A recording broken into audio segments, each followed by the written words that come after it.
Welcome, everyone. Prep for a Better Year Sunday sessions, how to transform obstacles into opportunities. If you are new, welcome, welcome. If you are, I guess, old, welcome, welcome. I'm the founder of Ladies Get Paid, which is a newsletter, podcast, and coaching practice that helps you increase your worth and activate your potential. And I do this because I am obsessed with helping you just live the lives that you want. And it's really through the lens of work and money because we spend the majority of our lives at work.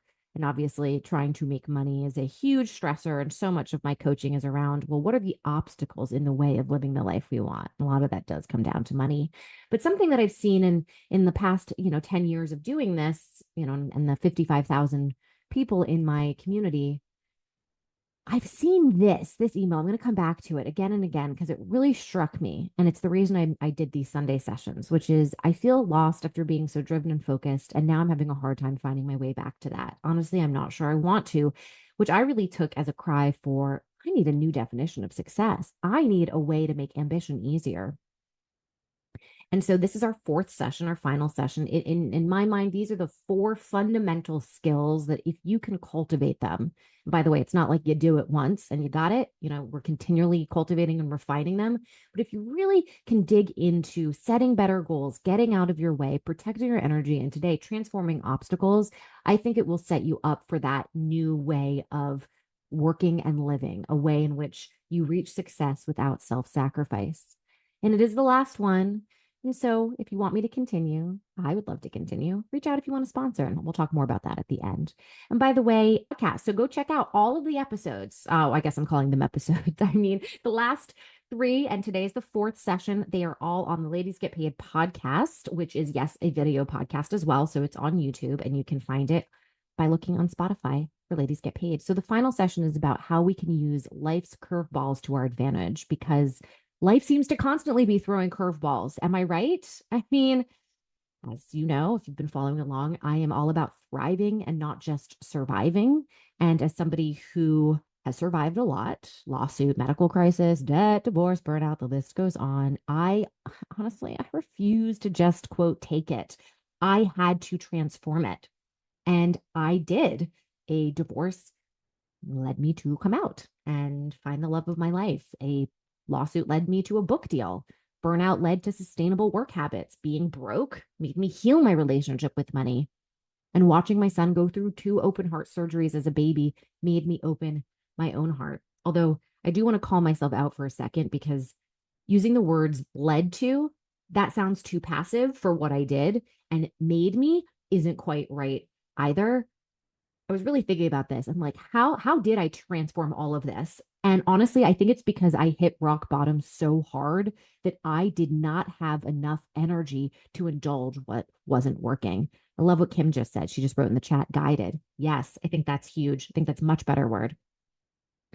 And I'm going to give you a quick snapshot here. So trigger warning, my son is fine now. Obviously, he will have a heart condition for the rest of his life, but this is a scarier picture than is the circumstances now. This was finding out 24 hours after he was born. Obviously, I just had a C-section here, that he had multiple congenital heart defects and would need to have open heart surgery at 7 days old. And we turn this experience into the most meaningful one of our lives. I'm not suggesting you do all of this, but now we started a parent support group at the hospital for anyone else, whose child is diagnosed with congenital heart disease. I've given talks based off of it. I'm writing a memoir based off of it. And most importantly, we connected with nurses and doctors who, honestly, they're family now. We are even hosting our kid's first birthday party at the hospital in a few weeks. We are literally going back to where he had all of these surgeries and celebrating because it was the most profound experience. And my sister-in-law said to me, I remember she wrote me a text. She said, I don't think I could have done it, which really got me thinking because I don't think I'm special. I think I have certain traits that I've used to do special things, but there's nothing about me that you all don't have. It's just a process. There's something that I did throughout all of these hardships to transform them, and I've labeled them. I've created now a 6-phase process to transform all this shit that we go through. And by the way, not just 6 phases, but also 3 critical questions I want you to ask yourself to both transform the shit experience and also transform ourselves. I kind of think of it like alchemizing shit into gold. I also like to joke it's making money from lemons.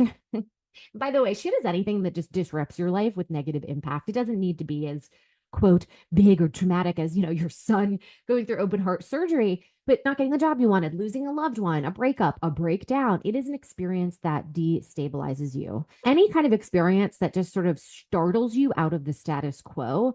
And it is scary and we hate it. We hate it. So we resist. And we resist by, and this will be familiar to some of you who came to get out of your way and also protect your energy. We resist things in our life by avoiding our feelings, by avoiding difficult conversations, right, with ourselves and other people. We often rationalize, we react impulsively, we overanalyze, we overindulge. If any of this is sounding familiar, feel free to jump in the chat. In short, we make shitty situations shittier. We compound the chaos, internalizing the external disruption. And in that, we literally embody pain. Think about this, guys. In our bodies, we carry the things that happen to us. It's all that energy inside of us. And this is why no amount of massages or quote self-care, in the kind of cliche sense of self-care, that's why it doesn't help beyond maybe the one-time moment that we get the massage. It's not a sustainable solution to really, I would say, processing, okay, healing from, and also transforming these destabilized situations, which is why you have to go through each of these 6 phases before you can really leverage them for advantage. You cannot go from your son's open heart surgery to, oh, now I'm writing a memoir and I feel fine. Like if you do that too fast, it's just another, again, rationalization or suppression of your emotions. It's not true transformation. Because if you skip any of the phases, what you're doing is trying to take an in the moment shortcut that maybe feels better, but it's not going to yield the lasting change that you want and deserve, which it also veers you into that toxic positivity territory, which is like a band-aid on a deeper wound. So to facilitate this process, I really recommend, and many of you maybe already have this, but get a really cute or beautiful, nice journal and pen that you're going to like using. I think it's also important to create what I call an altar to you. So just an area in your house can be very small, but it has talismans, right? So like, it could be a little stuffed animal or a necklace or a crystal or just something that reminds you of that you deserve to do this work. And then I like childhood photos as well. Also, carving out specific times during your day to work through these phases. It can be hard to remember to do that. So maybe set an alarm. And then connecting with at least one other person who's experienced this. And by the way, you don't have to actually know them. It really could be a book that you're reading or a person that you're following in social, but something where you don't feel so isolated during this experience of hardship. You're like, enough with the preamble. Give us the process. Give us the questions. All right. So I am going to go through each of these processes or each of these phases of the process. Sometimes I'll give you an example to illustrate it, and then we will do breakouts. So phase 1, okay, so you've experienced something destabilizing. This is going to sound a little wild, guys, but I would love if you could just get a tad bit excited or at least intrigued. That may be hard to feel in the moment and you can't force feelings. So how about you just repeat this to yourself every day? How can I make this work for me? How can I make this work for me? And for a long time, this will be a rhetorical question. You will not have an answer for it. And I don't want you to have an answer yet. I want the answer to reveal itself, but it can only reveal itself if you ask the question. And this is when also you're going to have to trust my experience a little bit, because each one of my crises really opened my eyes to when your status quo gets destroyed or destabilized, you have the opportunity to reevaluate, to redefine what you want and who you are. This is why it can get very exciting, because a destabilization is almost like your world has just gotten tilted. People say my world was rocked, right? Well, where rocking is a tilting, which offers just the right amount of a different perspective so that you can see things differently and maybe see things more clearly. And with clarity, you will see things that you have never seen before. Now, you might not be there yet. Actually, you won't be. So this is just an invitation to stay open. So that is what the first phase is about. Second phase, you have to really fucking feel your emotions. Stop gaslighting yourself. You do this all the time to yourself. So all you need to focus on in this phase is getting good at catching all the ways that you tend to resist your emotions and see if you can maybe extend the length and depth just a bit longer. Just a bit longer. So when you're upset and you immediately go to doom scrolling your phone, I'm not saying don't look at your phone just yet, but maybe a couple more seconds of your feelings and then go do what you normally do. You probably have a lot of quote bad habits, right? Which are just coping mechanisms. That's why I put bad in quotations. I don't want to have judgment on it. So these coping mechanisms, what you're focusing on this phase is a plan to develop how are you going to undo these coping mechanisms. And a lot of times what can be helpful in stopping a behavior, it's not actually stopping the behavior, it's replacing it with another behavior. For example, if you normally scroll on your phone before you go to bed, try reading on a book instead, okay? And challenge yourself in this phase to really find the nuances and contradictions of emotions. So, whatever you're feeling, I would love to see if you could add the and. Okay, I call it adding the and. Okay, so I'm feeling whatever, feeling overwhelmed and excited, right? And that's when you can start to say things like, I hate that this happened and I'm grateful it did. What this does is it proves to you that you can carry it all, that you are bigger than you might have given yourself credit for. This is something I've learned the very hard way. You are not gaining strength, you are gaining wisdom. I honestly don't think challenges make us stronger. I really don't. I think they make us wiser. I think they make us softer. But in that softness, we now can receive things from our life in a way that we couldn't before. And that gives us wisdom. This picture perfectly encapsulates that experience for me. So, this is when I was discharged from the hospital after having my twins, and I had dreamed for 38 weeks of that triumphant moment when I would be rolled out in the wheelchair with two babies. And of course, you don't see two babies in this picture. You see one, just my daughter. And it was this moment, and I was very conscious of it, where I could feel 1,000 feelings all at once. I was proud. I was devastated. I was exhausted. I had adrenaline. And I remember thinking to myself, take this with you. This is profound right here. The fact that I'm feeling 1,000 feelings all at once. I am so much bigger than I thought. Phase number 3, turn off the soundtrack. That voice in your head narrating everything, that one that's been with you since you were about 7. It's true, between the ages of 5 and 7, our personality really solidifies, and that personality is largely driven by an inner voice. So it's a very familiar voice. But as you learned in Get Out of Your Way, in our earlier session, our inner voices are meant to protect us, but often they do that in an orientation towards a short term survival at the expense of a long term thriving. The voice will tell us to do things like coping mechanisms, right? Like pick up your phone or binge eat or something, right? So in order to trust yourself, this is going to sound a little weird, but in order to trust yourself, you have to stop trusting yourself for a little bit. Okay. Just at least until your nervous system calms down. You are in like a destabilized experience. So fight or flight, freeze, like you're not in your right mind.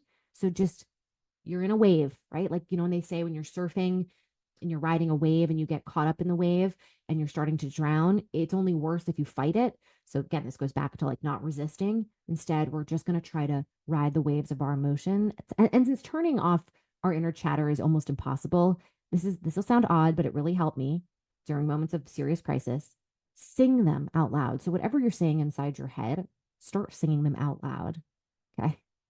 And then this is another woo woo kind of weird thing to do, but it really works for me. It's actually visualizing how my organs are absorbing my feelings. This is my way of getting into my body and away from the head, right? Away from the narrative. I'm thinking about, I'm deeply feeling something in my stomach, and I'm imagining my stomach lining and how it, the color of it. And like I had said earlier, it's really hard to stop doing something. It's much easier if you replace it. So replace the inner chatter with visualizing your body. But be aware, by the way, when you are going deeper into your feelings and turning off that narrative, it's going to plunge you into something where you might feel even more destabilized.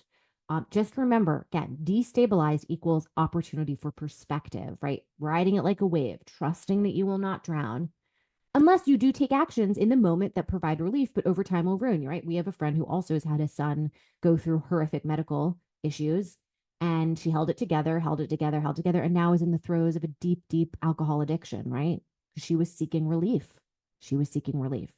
So it's like when you seek relief, you'll get it in the moment, but it almost is worse over time. So this is where, just remember, turning off the narrative, feeling deeper into your emotions. It's actually not doing anything. It's the being, just being. And quick story about this is when long story short, very, very distraught. We couldn't figure out what was wrong with him. It was after his second surgery. He wouldn't eat. He was crying hysterically. And I went to the chaplain. I'm Jewish, but there was an amazing chaplain at the hospital. And she told me this Bible quote of, it's not for you to know. It's not for you to know. It's not for me to know. I mean, I was furious with that because I'm all about knowing and teaching, right? I'm all about learning. But when I was at home that night and sobbing hysterically and the narrative of what's wrong with my son, why is this happening to us? And I just quieted the voice.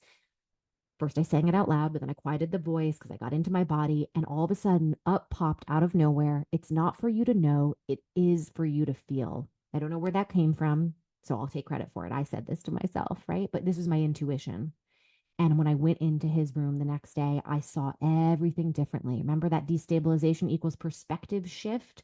Instead of seeing all of these doctors trying to save his life, what I saw was all of these doctors honoring a boy who is in the process of healing. And healing is hard work.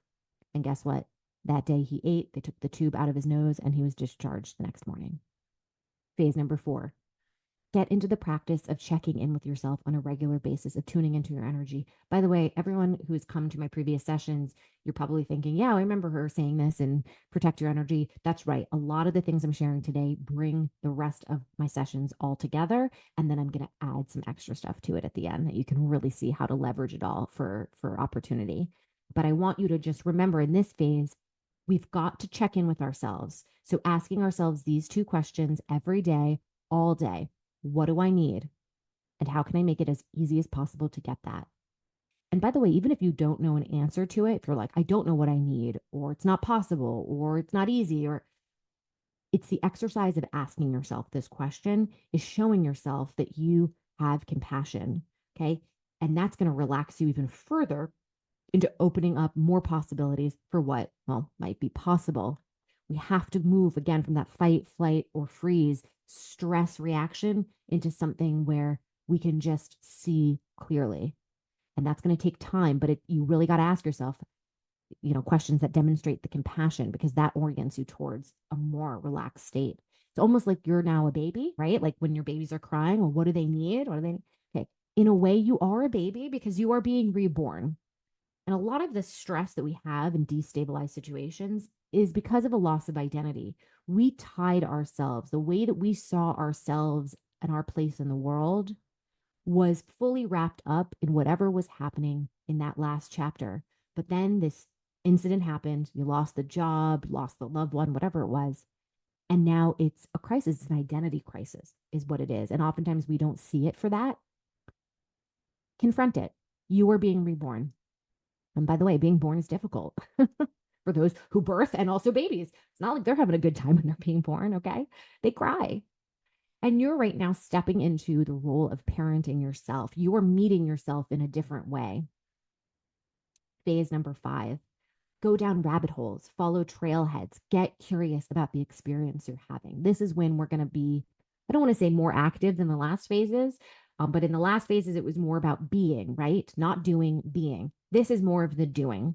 And I want us to just orient in a more growth way here. Okay. So this is the opposite of resistance. You are welcoming the abundance of all that this experience has to offer you, even if you don't know quite yet what that is. So, for example, doing research, right? You don't need to change your whole life, by the way. Like you go through something and now all of a sudden you're an expert on it. No, but I want you to get books. I want you to read articles. I want you to either join or at least loiter in communities oriented towards this thing. Maybe it piques something else about you, right? Like I'm finding that I'm a little bit more interested in whatever it is. Okay, well, how can you pursue that in some way? Again, I'm not asking you to now completely change your life, but you have to let yourself live in a more curious state in order to then be able to see and activate opportunities. So this part's all about curious.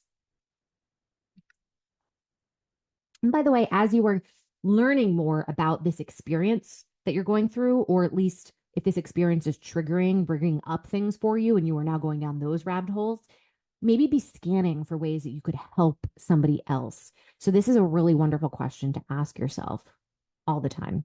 How can this experience become a means to connect, to serve? Okay?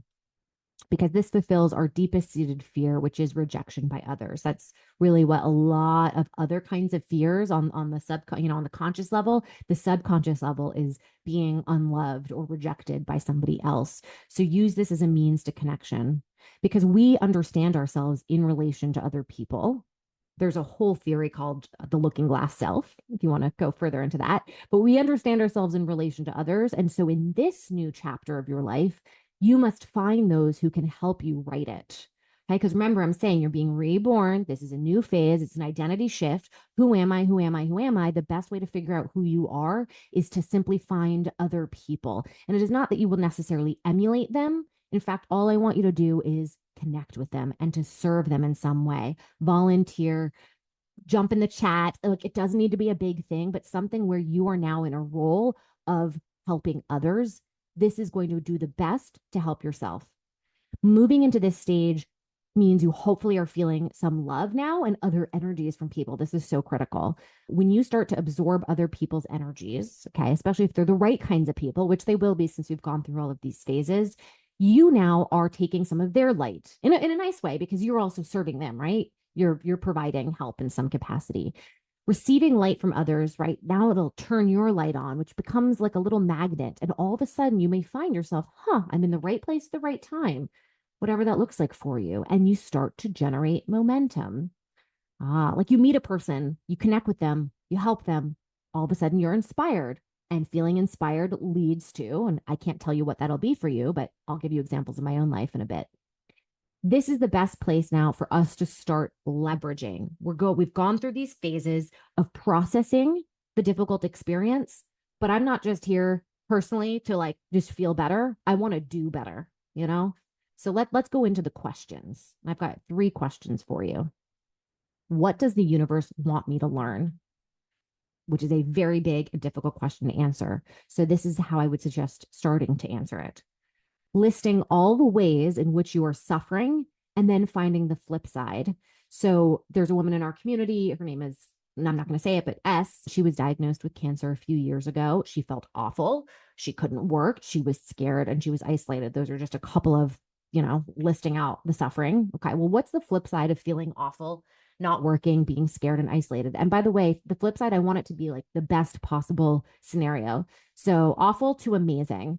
Couldn't work is work. And then the flip side's working, but working at something she loves. Okay. Being scared, flip side is fearless. Isolated, flip side is deeply connect with others. Very interesting. When she looks at this, she realizes she did not have any of these things before cancer. I have goosebumps. Cancer didn't cause these things.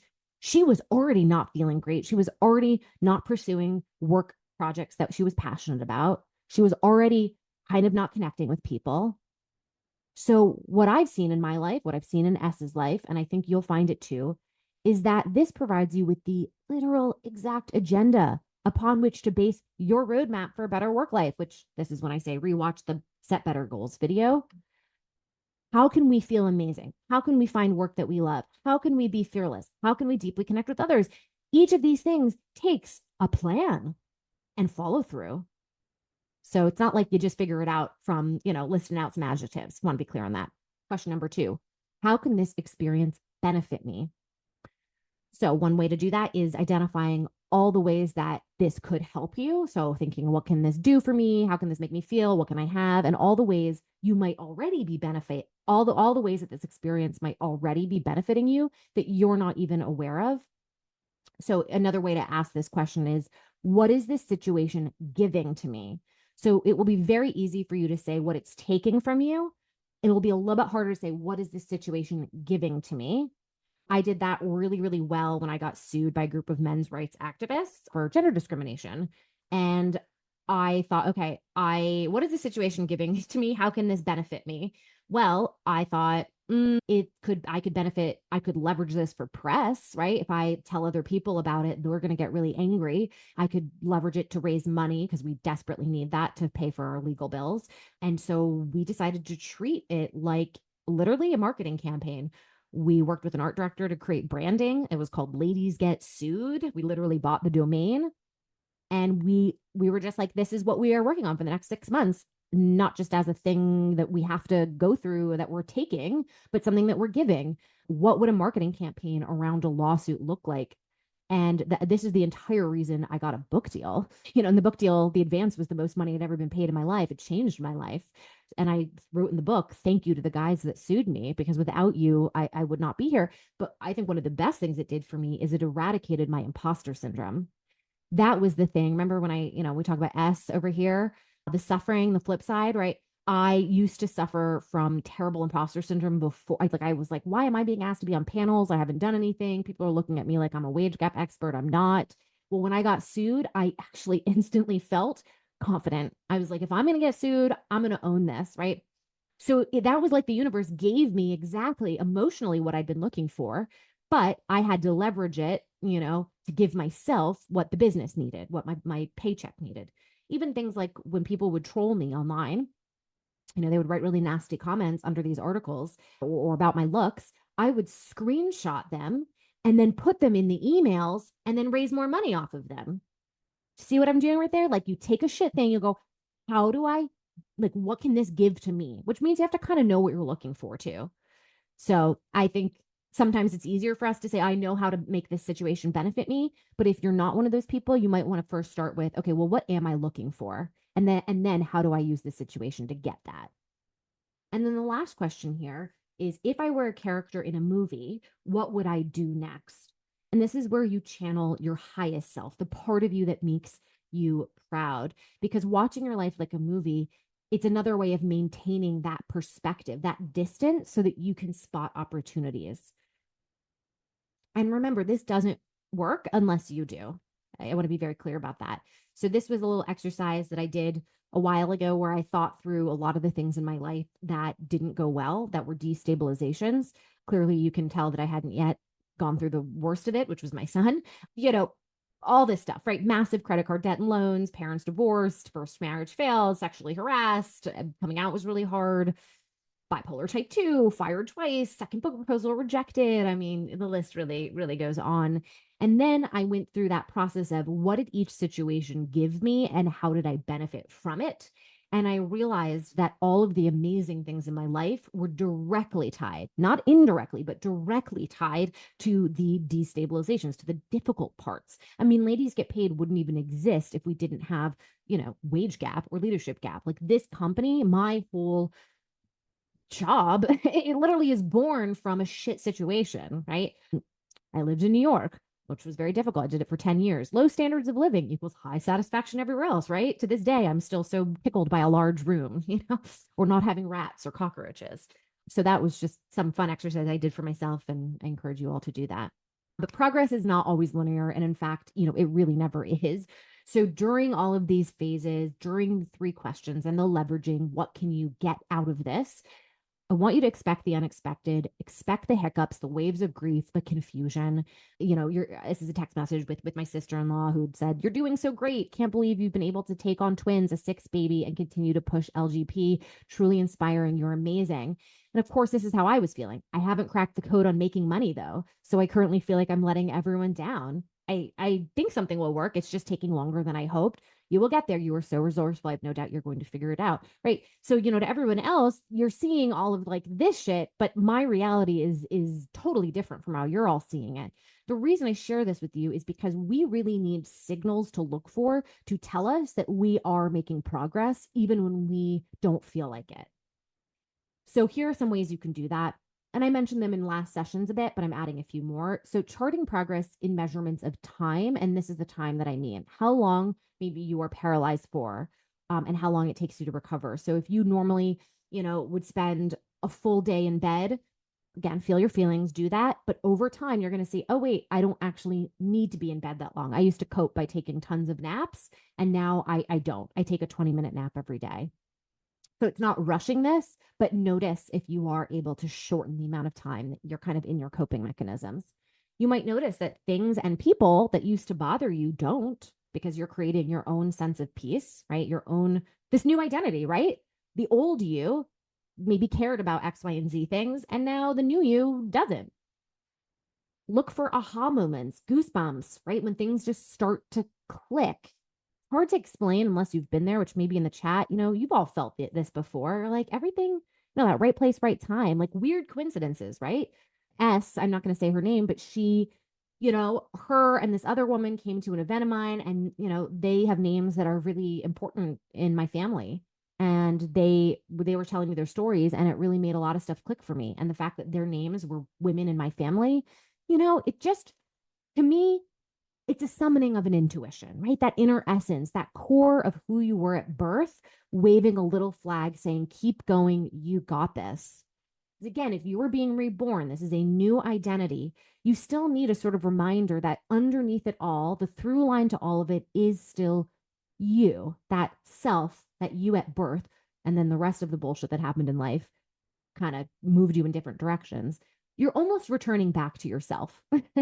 And that's where this destabilization, it kind of strips you to your core in another way, right? You become so raw, so vulnerable, so exposed. I know with my son, I felt like I was a bundle of raw nerves, just out in the world. But again, there's opportunity in that because now you get to rebuild, relayer in a more intentional way, which brings me to my work with Ladies Get Paid.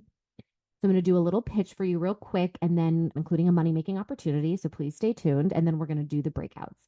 So I want to keep making these videos. So instead of a class that we're doing live, I'd love to do a weekly video and then host a monthly event. Okay. And the whole point is continuing to build skills, just like I did in the last 4 sessions, that keep us going towards a work life that you desire and deserve. I just can't do it without your help. So I have 2 opportunities for you.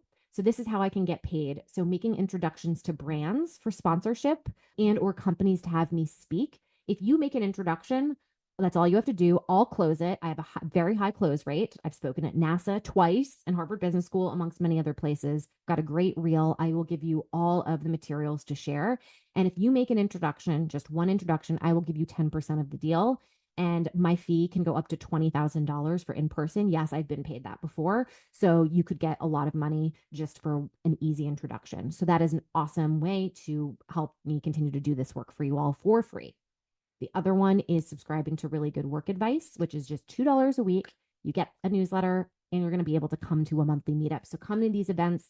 Can't do them for free unless somebody sponsors. But if you pay $2 a week, you can attend a meetup where we will be going over any of the obstacles in our way of the life that we want.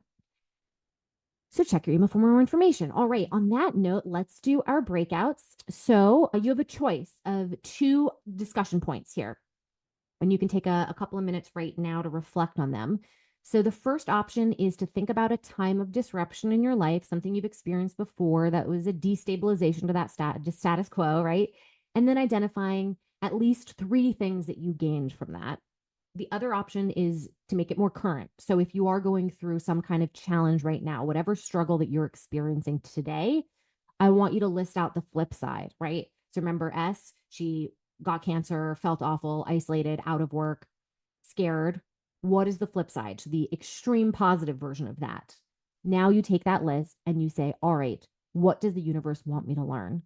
So from that list, maybe pick the one thing that you feel like if you were to work towards it, it would improve the quality of your work life or your life in the best way.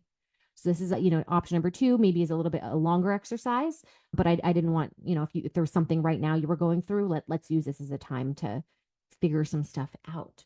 So take some couple minutes right now, think about it. I'm going to do our breakouts for 10 minutes. So you'll be meeting one other person, 10 minutes, and then we'll come back for a 10-minute discussion. So let's go ahead and do that right now. Give me a moment and jump in the chat if you have any questions or need further clarification on anything at all. Okay. But I'll see you in 10 minutes. So in conclusion, I kind of like to have a moral of the story. By the way, thanks. Thanks, guys. I'm seeing some nice things. This has been so healing. Thank you for creating this space. Agreed in capital letters. Love a good capital letters. Appreciate you guys so much. So in conclusion, okay, the moral of the story, I think, in all of this is that women do not like to be messy. Why? Because we were raised to not like to be messy. And a disruption to the status quo is inherently a mess. We don't have it figured out, right? We're in the throes of this disruption. So we don't have it figured out. We don't have ourselves figured out. So how can we present ourselves to the world? And we have to be perfect in so many ways, right? So not having it figured out, not having figured out how to present ourselves, this paralyzes us from taking any action or putting ourselves out there for fear of judgment. It's like if you don't have a job and you don't know what you want to do for a living, you don't go to a networking event because you're like, well, what would I say? Well, if you don't go to the networking event, you're not going to build a relationship that will get to the next job, right? What we need to actually do is the exact thing that we are afraid of, which is to put ourselves out there in some way. Start talking about your desire to learn more, start helping people, ask questions, compliment somebody, connect somebody. You don't need to share your deepest, most vulnerable self or trauma. Like, no one needs to do what I'm doing, which, is broadcasting to 50,000 people who receive my email, all the crap I go through. Like, I'm not saying do that. Actually, probably you shouldn't. But you must use this moment of challenge to activate you, not arrest you. And the best way to do that is with other people, of course. And so the fact you even showed up here today in a group or watch the video, right? Maybe you couldn't come live, but you took the time to learn. That is taking an action. I just really urge you always be thinking about what is the next step and how can I do that in the easiest, kindest way possible. Thank you. Thank you. Okay, so let me stop the share. And if you want to turn on any camera, it's up to you. Totally up to you. Let me make sure you can all unmute yourselves. This is our last time together, unless we get sponsors or enough people jumping into a really good work advice subscription, which by the way, I put in the chat a link. You can read more about it, plus the inaugural issue. And if you want to get the annual subscription, I have a big discount code on it and it's less than $2 a week. So I put that in the chat real quick, but in the email I send you, I'll also give you information on if you want to make those intros for the companies.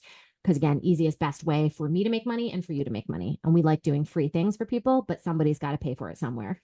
So let's make the brands pay for it. Okay. On that note, tell me, how did this exercise, if you want to talk about the exercise and the breakout, how that was for you, if anybody shared something that really was meaningful to you, not that you want to share necessarily the challenge they're going through, but maybe how they're dealing with it. If there's, something that you took from that or took from me, whether it's this session, previous sessions, or ask me anything, I guess, whatever. Like chances are a number of you have been following Ladies Get Paid for some time, or maybe you were like, tell me more about that lawsuit. Like, feel free, ask me anything. We've got about 5 more minutes here. I'm also happy to do some live coaching if somebody's feeling particularly stuck and it's relevant to what we talked about today. Let me see if I can give you those next steps. Thank you. Hi, everyone. My name is Maisha. So, Claire, my question is for you. I've loved all these sessions. I haven't been able to attend them all in person. I've been watching YouTube. But just from today's session alone, you talked a lot about the hardships that you've experienced and the ways that you've been able to turn them around for your good. And I'm wondering what a healing process looks like in that journey as well for you. Oh, well, that's everything that I shared today was like literally I went back through. So tell me where I can clarify because I was doing a lot of this stuff naturally, right? Like when I'm, hysterical about my son and going, why is this happening to us? This is so unfair. That's so unfair. And then all of a sudden it just strikes me. I think I'm making it worse by telling myself this stuff.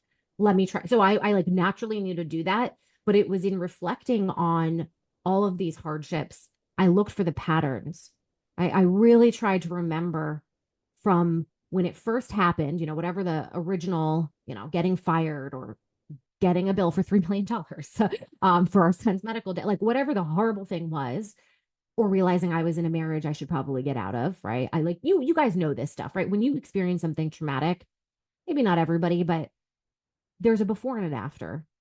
And many of us can remember where we were, maybe even like the taste in our mouth.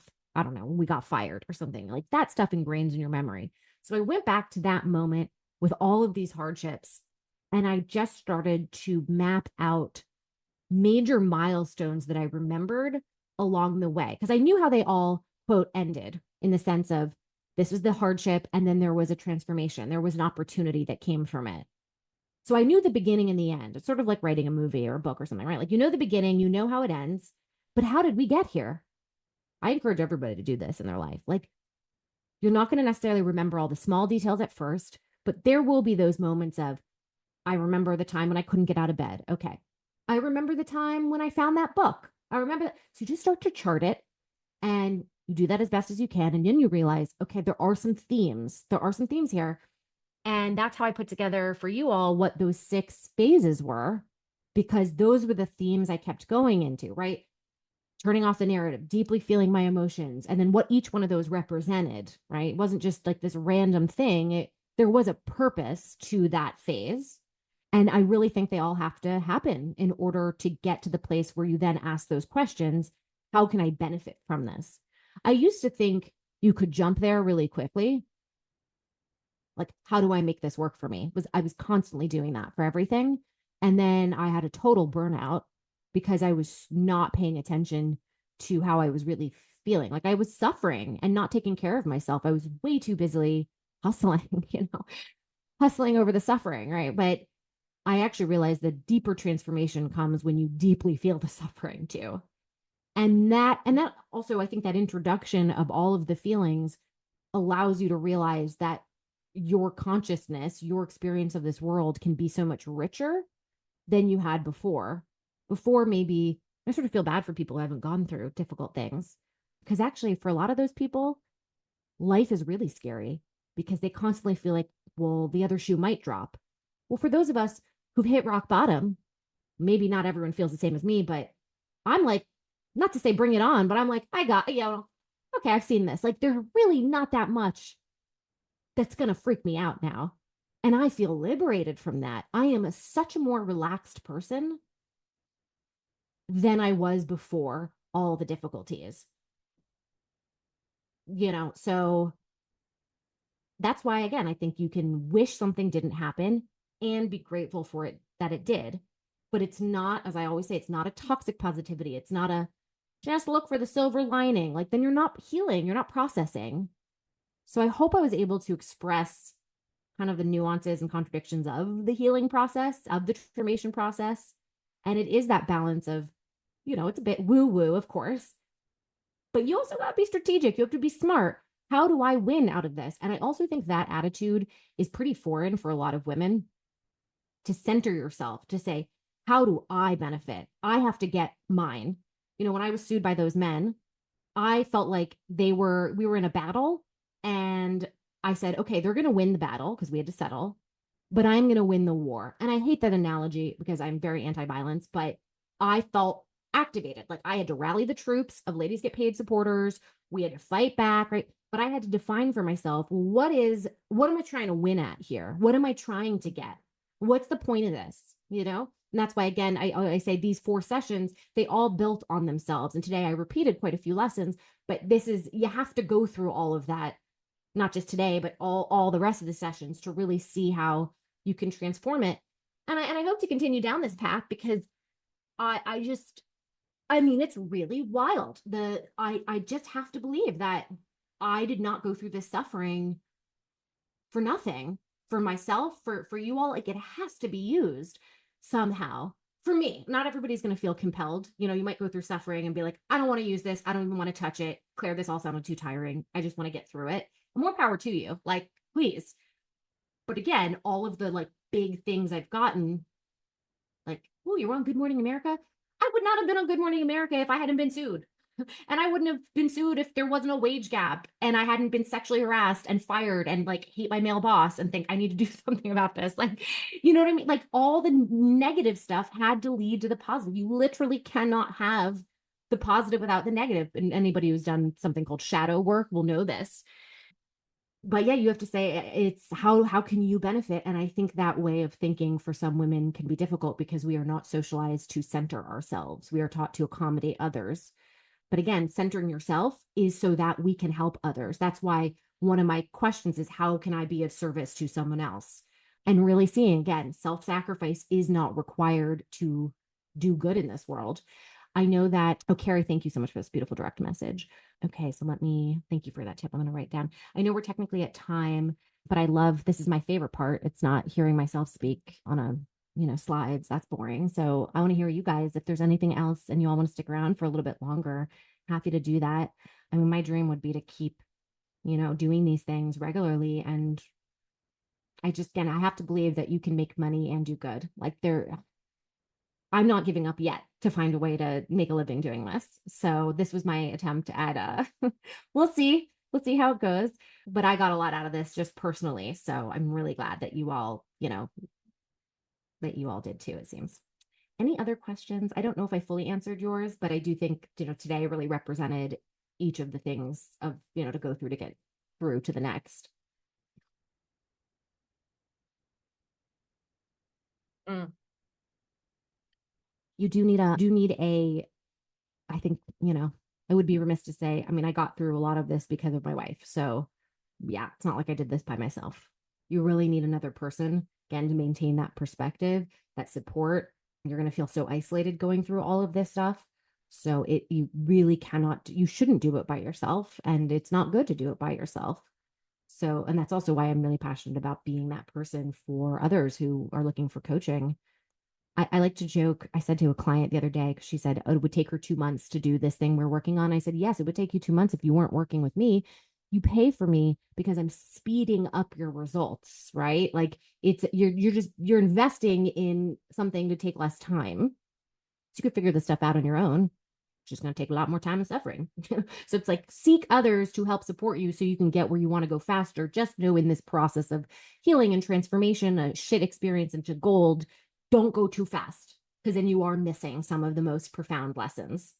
Yeah, those of us who are single and live alone have a much harder time for sure. Yeah, and that's where again that like agenda, like the universe. Right, when I think about S and her cancer, it's like, okay, what is the universe giving you that you need to learn, and then how do you make it as easy as possible? And you're going to have, depending on your situation, more variables that are difficult on your list.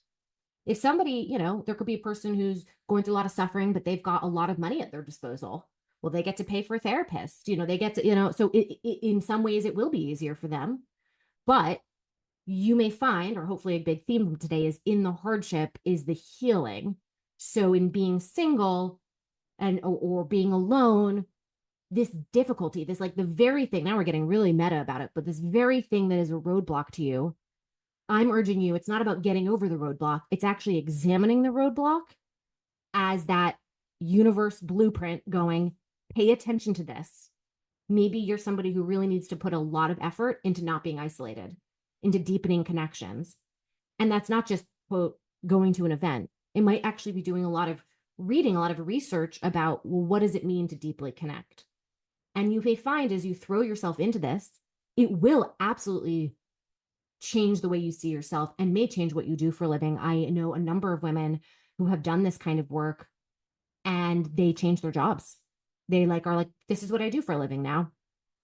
It like radicalizes them because they were already open to that identity shift. Like it was happening anyway, right? Like life is no longer as it was. Therefore, you are no longer as you were. Now we get to choose. We get to choose. Like in my experience with my ex-husband, I did Ladies Get Paid. It changed my life. It made me realize I didn't want to be with him anymore. I literally, I came out because I did Ladies Get Paid. Like I hired myself out of a relationship. Like these things all go together, which is why there's so much resistance to doing this work because it's like you a thread on a sweater and you pull it, oh, the whole thing might come and unravel. But into something better, into something that's more. I got so excited, just like, my table just shook. You get to recreate ways of being that are more aligned with your intuition, right? With that core essence, which is why when I said progress is not linear. So what are the signs that we're looking for that we're making progress in some way? And again, it is those, weird coincidence. I can't believe I met this person. Like another crazy one is I coach these two women on my podcast on two different episodes. Turns out I think one of them is now going to hire the other one. They don't even know each other, but I connected them because one's looking for work in the exact field that the other one is. I didn't know this. They both just responded to my Instagram. And I said, who wants to come on the show? I have goosebumps like that, right? That to me shows I'm doing kind of the right work, but they're also doing the right thing, which, and here's that theme, they put themselves out there, right? Which isn't always the first step. It's not like, let's go out and do all the things. Like, again, sometimes it's just let's follow the right people, right? Or unfollow the wrong people or whatever it is.